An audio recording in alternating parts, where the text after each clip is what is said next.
নেপালের অন্তর্বর্তী সরকারের দায়িত্ব নিলেন সাবেক প্রধান বিচারপতি সুশীলা কার্কি।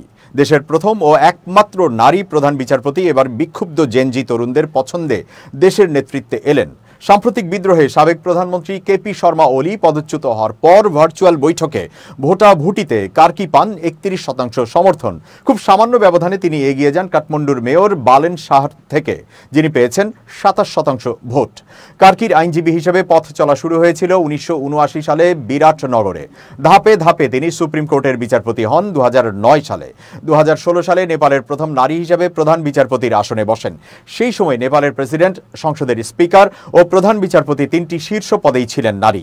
দুর্নীতির বিরুদ্ধে কড়া পদক্ষেপ করে একাধিকবার শিরোনামে উঠেছেন। একটি মামলায় কার্কি তৎকালীন মন্ত্রী জয়া প্রকাশ গুপ্তকে দোষী সাব্যস্ত করে কারাদণ্ডের নির্দেশ দিয়েছিলেন। এই রায়ে দেশ জুড়ে সাড়া ফেলে ওই সময়ে। শিক্ষা জীবনও কম উজ্জ্বল ছিল না। 1975 সালে বেনারস হিন্দু বিশ্ববিদ্যালয় থেকে পলিটিক্যাল সায়েন্সে স্নাতকোত্তর ডিগ্রি পান। 1978 সালে ত্রিভুবন বিশ্ববিদ্যালয় থেকে আইনের স্নাতক হন। এক সাক্ষাৎকারে তিনি বলেছিলেন, এই বিশ্ববিদ্যালয়েই তিনি নাচ শিখেছিলেন। পড়াশোনার পাশাপাশি নাচের প্রতি তার ভালোবাসা একসময় জীবনের বড় অংশ হয়ে উঠেছিল। তবে কর্মজীবন একসময় ঘূর্ণিঝড়ের মতো চাপ এনেছিল তার উপর। 2017 সালে ক্ষমতাসীন জোট কার্কির বিরুদ্ধে অভিশংসনের প্রস্তাব আনে। অভিযোগ ছিল পুলিশ প্রধানের নিয়োগে তিনি পক্ষপাতিত্ব করেছেন এবং বিচারপতির সীমা ছাড়িয়ে গেছেন।